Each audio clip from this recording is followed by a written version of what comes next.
मित्रों नमस्कार, मेरा नाम है आशीष नायक और मैं आप सभी का स्वागत करता हूं अपने चैनल जीएस गाथा में।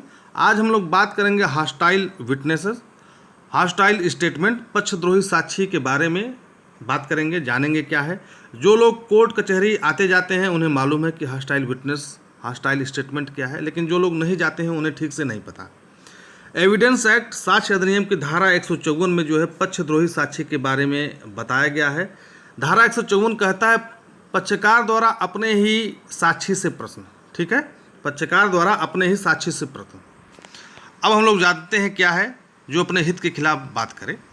आइए एक उदाहरण के माध्यम से हम लोग समझते हैं। यहाँ पर मैं एक हत्या का उदाहरण दूंगा, ठीक है। यहाँ पर आप देख रहे हैं कि लड़की ए की शादी जो है लड़का क से होती है। शादी होने के कुछ दिनों बाद या शादी होने के एक दिन बाद लड़की जो है अपने ससुराल चली जाती है। ससुराल में जाने के बाद लड़की से जो है झगड़ा क ख ग से होने लगता है। लड़की के व्यवहार को लेकर क ख ग बहुत परेशान है और बात बात पर उनसे लड़की से जो है झगड़ा करने लगते हैं। एक दिन झगड़ा इतना ज़्यादा बढ़ जाता है कि क ख ग ने मिल करके लड़की को केरोसिन ऑयल, घास लेट या मिट्टी का तेल छिड़क करके उसे जो है जला दिया और उसका अंतिम संस्कार जो है नदी के किनारे शमशान घाट पे कर दिया। जब लड़की को जलाया गया तो यह किसी प्रकार से यह सूचना जो है लड़की के माँ बाप अर्थात बीसी को मिली। ये लोग बदहवास होकर के लड़की के ससुराल गए, लेकिन जब वह गए उन्होंने देखा कि शमशान घाट पे सिर्फ धुआं उठ रहा है और कुछ नहीं। इस बात से क्षुब्ध होकर बीसी जो है पुलिस स्टेशन जाते हैं। बीसी जो है पुलिस स्टेशन जाते हैं और विपक्षी यानी कि क ख ग के खिलाफ जो है एफआईआर दर्ज कराते हैं, ठीक है। और एफआईआर दर्ज कराते हैं। उन्होंने वहाँ पर यह कहते हैं कि क ख ग ने हमारी लड़की को मिट्टी का तेल या घासलेट आयल या केरोसिन छिड़क करके मार दिया और उसकी लाश को जो नदी के किनारे जला दिया। जब हम लोग वहाँ पहुँचे तो सिर्फ धुआं उठते हुए देखा। ऐसा आरोप बीसी जो है एफआईआर में लगाते हैं। जब पुलिस 161 का बयान लिखते हुए विवेचना करती है तो 161 का जब बयान लिखती है बीसी का, तो उसमें भी ये लोग यही बात कहते हैं कि हमारी लड़की को क ख ग ने जला दिया। और जब हम लोग लड़की के घर अर्थात लड़की के ससुराल पहुँचे तो देखा कि गांव वालों से जब हमने पूछा तो देखा कि लड़की को लेकर ये लोग जो है शमशान घाट की तरफ गए हैं और वहाँ पहुँचते हमने देखा कि सिर्फ धुआं ही देखा। लड़की को हमने अपनी लड़की को जिंदा नहीं देखा। ये सब हो गया। उसके बाद यह मैटर पहुँचता है कोर्ट में। उसके बाद जो यह मैटर जो है पहुँचता है कोर्ट में। क ख ग को गिरफ्तार करके पुलिस जो है कोर्ट में पेश करती है। क ख ग का पहला अधिकार यह है कि अपनी जमानत कराएं। सेशन न्यायालय में इन्होंने जो है सत्र न्यायालय में इन्होंने जमानत के लिए अर्जी डाली और सेशन न्यायालय ने उस जमानत को खारिज कर दिया। अब यह अर्जी जो है, जो जमानत की अर्जी अब चली जाएगी हाई कोर्ट। कुछ दिनों बाद इन्होंने हाई कोर्ट में यह अर्जी अपील पेश किया, लेकिन 3-4 साल बाद इनको जमानत मिलता है, क्योंकि हत्या का मैटर है, तुरंत जमानत नहीं मिलेगा। 3-4 साल बाद ही जो है हत्या का मिनिमम 3 साल मान के चलिए इन्हें जमानत मिल जाती है। जमानत मिलने के बाद ये लोग आते हैं कोर्ट में, निचली अदालत में। इनके ऊपर जो है चार्ज फ्रेम किया जाता है, आरोप पत्र लगाया जाता है। अब आप सुनिए कि अब आप जानिए कि जमानत होने के बाद आरोप पत्र लगेगा। आरोप जो फ्रेम होगा, जो चार्ज फ्रेम होगा, वह जमानत होने के बाद होता है, ठीक है ना। अब ये लोग जो है स्वतंत्र होकर इनको जमानत मिल गई।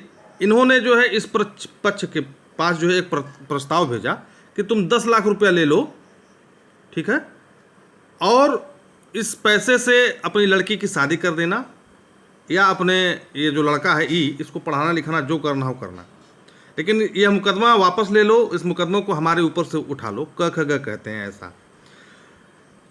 इनकी स्थिति जो है, आर्थिक स्थिति बहुत ठीक नहीं है इस पक्ष की, लड़की की पक्ष की। ये लोग जो है 10 लाख रुपया ले लेते हैं और यह बात वकील पता है, ए पक्ष के वकील को पता है और बी पक्ष के वकील को भी यह बात पता है कि ऐसा चीज़ हो चुका है। दोनों लोग समझौता करना, पक्ष और विपक्ष समझौता करना चाह रहे हैं।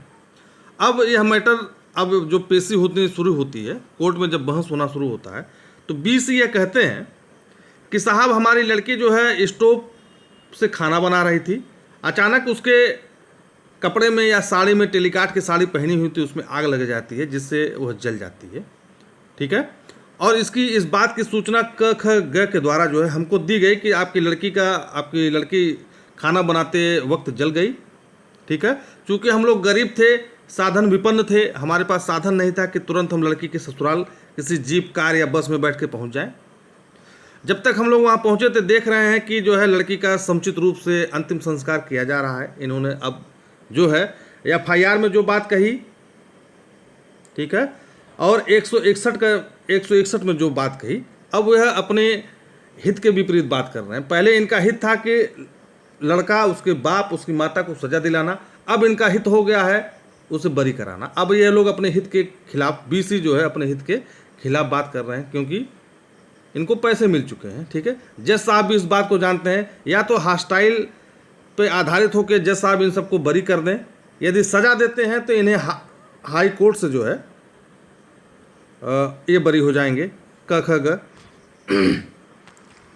अब यहाँ पर हम लोग ये समझते हैं कि जब भी किसी मैटर में समझौता होने वाला हो, ठीक है, आपराधिक मैटर में, तब हॉस्टाइल बयान होता है, या जब जो वादी है वो बहुत गरीब हो या निरीह हो, तब जो है वह विपक्षी की बात को मान जाता है। ठीक है, इसी प्रकार जैसे आप गैंगवार देखते हैं, जो बड़े बड़े गुंडे बदमाश होते हैं, जो गवाह जो मुकर जाते हैं, इसी प्रकार से करते हैं। ठीक है ना, आइए देखते हैं दूसरा उदाहरण हम लोग समझते हैं, दूसरे उदाहरण के माध्यम से जानते हैं। यहाँ पर एक बात थोड़ा सा मैं क्लियर कर देना चाह रहा हूँ, इन सबको जो है पक्षद्रोही साक्षी कहते हैं, और इनको बयान को जो है हॉस्टाइल स्टेटमेंट कहते हैं, पक्षद्रोही कथन कहते हैं। आगे बढ़ते हैं, हम लोग दूसरा उदाहरण के माध्यम से बात समझते हैं। आइए, दूसरा उदाहरण है, यह घटना मारपीट की है। ABC एक औरत है, इसकी 2 लड़कियां हैं। ठीक है, ये दोनों लोग मजदूरी करने जाते हैं क के घर, जो कि एक मालिक है, ये मजदूर वर्ग है और यह मालिक वर्ग है। ABC जो है मजदूरी करने के लिए जाती हैं क के घर, एक दिन मजदूरी करते हैं या 2 दिन मजदूरी करते हैं, लेकिन जब ये मजदूरी का पैसा मांगती हैं तो क्या कहता है, हमारे पास पैसा नहीं है, 1-2 दिन बाद आना ले जाना। लेकिन 1-2 दिन बाद, 2-3 दिन बाद या 10-5 दिन बाद भी जो है जो है इन सबों को पैसा नहीं देता है, लेकिन ये लोग रोज़ रोज़ उससे पैसा मांगने के लिए चली जाती हैं तीनों लोग। उसके बाद जो है एक दिन इस बात से क्षुब्ध होकर के क ख ग घ ने इन तीनों को बहुत पीटा। क ख ग घ ने मिलकर ABC को मारा। औरत का हाथ टूट गया, लड़की की आंख के पास चोट लगी, और ये जो C नामक लड़की है उसको भी बहुत सारी चोटें आई। ठीक है, इसने FIR दर्ज करा दिया, FIR दर्ज कराया। ठीक है, FIR यह दर्ज कराया कि क ख ग ने मिलकर के शाम के 7 बजे मुझे पीटा, मैं मजदूरी मांगने के लिए उनके पास गई थी। इस बात से क्षुब्ध होकर के उन लोगों ने, तीनों लोगों ने मुझे मारा पीटा। अब 325 का मैटर है, चूँकि ये लोग SC से हैं, SC ST से संबंधित है, ST SC बिरादरी के लोग हैं, तो इनके ऊपर जो है SC ST एक्ट भी लग गया। 325 प्लस SC ST एक्ट लगा विपक्षी के ऊपर। अब विपक्षी क्या हुआ, विपक्षी के ऊपर जब आरोप लग गया, FIR हो गया, ठीक है, तो इन्होंने क्या किया, जो है अपनी जमानत करा ली सेशन न्यायालय से। सेशन न्यायालय से जमानत होने के बाद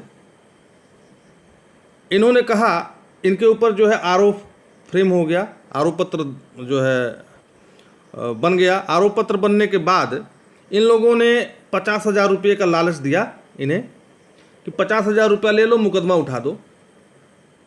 ठीक है, 50,000 रुपया ले लो, मुकदमा उठा दो। इन लोगों ने, पक्ष वाले ने, ABC ने जो है 50,000 रुपया जो है क ख ग से ले लिया। लेने के बाद अब जब इनकी पेशी होती है कोर्ट में, जो FIR में इन्होंने कहा कि मैं मजदूरी मांगने गई, मुझे मारा पीटा गया। इन्होंने यह क्या कह दिया कि सर इलेक्शन का टाइम था, शाम के 7 या 7:30 बज रहे थे। ठीक है, मैं जा रही थी और 2 गुटों में झगड़ा हो गया, कुछ लोगों ने मुझे मारा पीटा, अंधेरा हो गया था, मैं ठीक से देख नहीं पाई किसने मारा पीटा। ठीक है ना, चुनावी रंजिश के बस कुछ लोगों ने मुझे सलाह दिया कि इन्हें फंसाओ, क्योंकि ये ग्राम प्रधानी में उठ रहे थे, इनका परिवार जो है, मालिक वर्ग का परिवार जो है ग्राम प्रधानी में उठ रहा था, इनको ऐसा फंसा दो कि ये जो है जेल की चक्की पीसे। और ऐसी कोई बात नहीं है कि मेरा कोई मजदूरी वहाँ पे बाकी नहीं था। ठीक है ना। तो अब इस बयान को जो है हॉस्टाइल बयान कहा जाता है, जब जो है वादी अपने बयान से मुकर जाए। ठीक है, तो आशा करते हैं कि आप लोगों को यह बात समझ में आ गई होगी। हॉस्टाइल बयान हमेशा जमानत और चार्ज फ्रेम होने के बाद ही होता है। चार्ज फ्रेम होने के बाद ही हॉस्टाइल बयान होगा। ठीक है, हमेशा याद रखिए। आशा करते हैं कि आप लोगों को यह बात समझ में आ गई होगी। ठीक है, पहले इसका हित था कि इन्हें सज़ा दिलाना, जब FIR और 161 का बयान लिखा गया, लेकिन बाद में जब इसको 50,000 रुपये मिल गए तो अब इसका हित बदल गया। ठीक है, इन लोगों का हित बदल गया कि इनसे समझौता करना, इनको बाइज्जत बरी करा देना। अब बाद में इनका हित बदल गया। आशा करते हैं कि आप लोगों को यह वीडियो पसंद आया होगा। लाइक करिए, शेयर करिए, सब्सक्राइब करिए। धन्यवाद।